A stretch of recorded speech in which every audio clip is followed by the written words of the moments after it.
Hello hi welcome to Mahalakshmi సర్గర. నేను మీ లావణ్య. ఈరోజు ఫ్రిడ్జ్ గురించి చెప్పబోతున్నానండి. ఆర్గనైజేషన్ కోసం ఫ్రిడ్జ్ ఎలా మనం సర్దుకోవాలి, అందులో ఉండే ఐటమ్స్ చక్కగా అంటే పొందిగ్గా చిన్న చిన్నగా మనం సర్దుకునేది అనేది నేను చెప్తాను. ఎందుకంటే మనం తపేలాలు లేదంటే పెద్ద పెద్ద డబ్బాలు అలా పెట్టుకోవడం వల్ల మనకు చాలా ఇరుగ్గా ఫ్రిడ్జ్ నీట్గా అనిపించదండి. దానికోసం అని చెప్పి నేను కొంచెం అన్నీ నీట్గా చిన్న చిన్న డబ్బాల్లో సర్దుకోవడం ఎలాగా, ఏది ఎక్కడ పెట్టుకుంటే మనకి ఈజీగా దొరుకుతుంది అవన్నీ చెప్తానండి. నా ఫ్రిడ్జ్ గురించి చెప్పాలనుకుంటే, నాది చాలా చిన్న ఫ్రిడ్జ్ ఉండేదండి. నేను దాన్ని మార్చేశాను. మా హస్బెండ్కి గొడవ పెట్టి మరి నాకు కావాలి ఫ్రిడ్జ్ పెద్దది అని చెప్పి తీసుకున్నానండి. అయితే ఈ ఫ్రిడ్జ్లో ఉన్న ఐటమ్స్ ఎలా నేను సర్దుకున్నాను అనేది చూద్దాం. కమింగ్. చూసారు కదా, నా ఫ్రిడ్జ్ చూడండి. బయట నుంచి దూరం నుంచి ఇలా కనిపిస్తుంది. దగ్గరగా వెళ్ళి ఓపెన్ చేసి మీకు చూపిస్తాను ఎలా ఉంటుంది అని. చూసారు కదా, ఇది దగ్గరగా చూడండి. చూడండి దగ్గరగాన. దీనిది 394 లీటర్స్ అంటే గ్రాస్ వాల్యూమ్ 394 లీటర్స్. లీటర్స్ అలాగే చూడండి. నెంబర్స్ అన్ని మా పిల్లలు అలా అంటించారనమాట. పిల్లలు ఆడుకుంటూ అలా పెట్టారు. ఇక్కడ చూడండి, దీనికి మనకి పైన ఉన్నదాన్నేమో రిఫ్రిజిరేటర్ని ఫ్రిడ్జ్గా మార్చుకోవచ్చండి. అలాగే ఒక 5 మినిట్స్లో మనకి వాటర్ చల్లగా అవ్వాలంటే కూడా అయిపోతుందండి వెంటనే. దీనికి ఆప్షన్ ఉందండి. ఈ ఫ్రిడ్జ్ అయితే చాలా నాకు నచ్చిందండి. ఇది నేను వాడుతున్నప్పుడు దీని కంపెనీ శాంసంగ్ అండి. శాంసంగ్ కంపెనీ 40,000 పడిందండి నాకు కాస్ట్. ఇప్పుడు చూడండి, నేను ఒక టవల్ పెట్టుకున్నాను. ఓపెన్ చేసేటప్పుడు మనం వంట చేస్తూ పెట్టేస్తూ ఉంటాం కదండీ చేతులు అవిను. అందుకని టవల్ అది పెట్టుకున్నాను. దాని తర్వాత నా మొత్తం ఫ్రిడ్జ్ ఒకసారి చూడండి, నేను ఎలా సర్దుకున్నానో ఒకసారి మొత్తం చూడండి. అలాగే కింద చూడండి బాటిల్స్ పెట్టాను. అన్నీ చూస్తున్నారు కదా ఎలా చేసుకున్నానో. అన్నీ చూసాక మీకు ఒక్కొక్కటిగా నేను చూపించి చెప్తాను, ఏది ఎక్కడ ఎలా మనకు అందుబాటులో ఉంటుందనేసి. చూడండి, అన్ని ఐటమ్స్ ఒకటికొకటి నాకు దొరికేలాగా ప్రతిదీ చేసుకున్నానండి. ఇక్కడ చూసారు కదా, బిస్కెట్స్ పిల్లల కోసం మనకి ఫ్రిడ్జ్లో ఎక్కడ వెతుక్కోకుండా ఆరలో అలా పేర్చుకున్నానండి. టక్కున బ్రెడ్ కానీ బిస్కెట్, క్రీమ్ బిస్కెట్స్, చాక్లెట్స్ అన్నీ అక్కడ పెట్టుకున్నానండి. అలాగే ఇక్కడ చూసారు కదా, పాల మీగడ నేను తీస్తూ ఉంటానండి రోజు. పాలల్లో దాంతో నెయ్యి తయారు చేస్తాను. అది అలా పెట్టుకున్నాను. అలాగే కిందకు వస్తే మనకి పప్పులు కానీ పిండిలు, ఇది చూసారా రుబ్బు బాక్స్ అండి. నేను ఇందులో రుబ్బేసుకుంటుంటాను.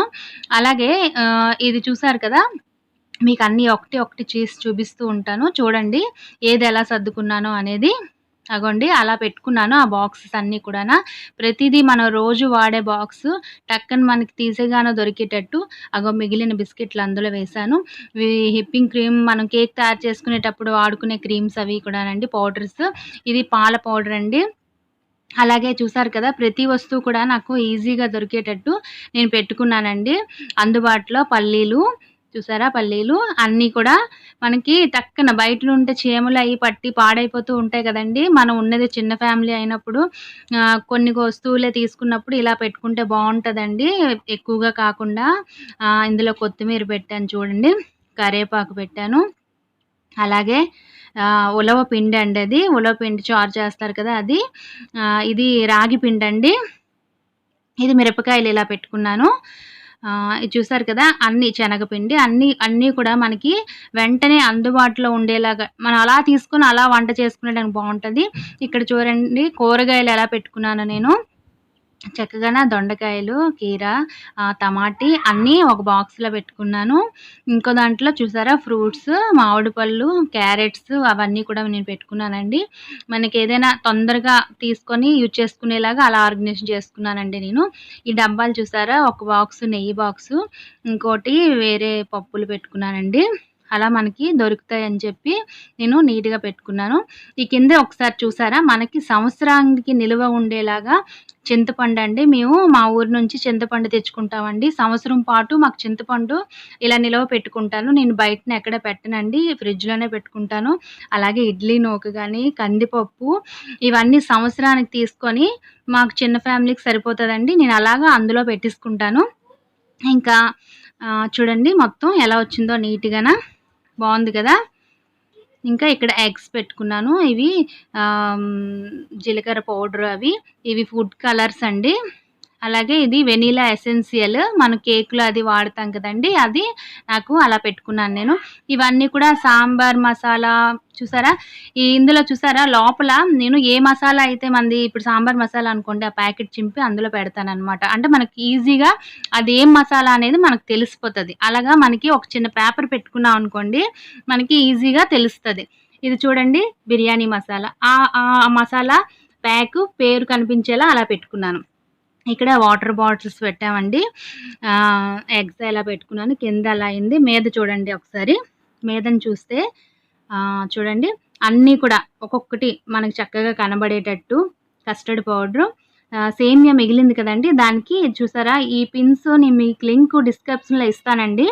మీరు కావాలంటే తీసుకోవచ్చు. టమాటీ సాసు, దాంతో మిగిలిపోయిన సూజీ, ఇవన్నీ సాస్ అండి. Chilli sauce, soya sauce, vinegar, Eno packet నేను ఉంచుకుంటానండి ఎప్పుడు. మసాలాసు చూసారు కదా!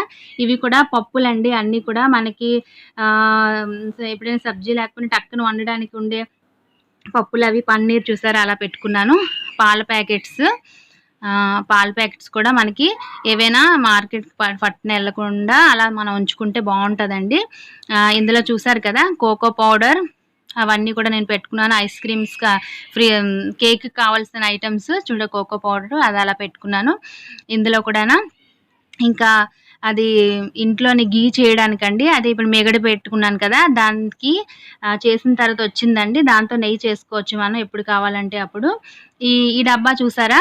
ఇందులో ఒకటి ఒకటి పెడితే పడిపోతాయని చెప్పి నేను ఒకే దాంట్లో 3 పెట్టుకున్నానండి. ఇది హార్లిక్స్ డబ్బా వస్తది కదండీ! అది ఖాళీ అయ్యాక అలా పెట్టుకున్నానండి. మనకి ఈజీగా అందుబాటులో అలా దొరుకుతదనేసి అలా పెట్టుకున్నానండి. చూసారు కదా! మొత్తం ఆర్గనైజేషన్ ఎలా చేసుకున్నానో.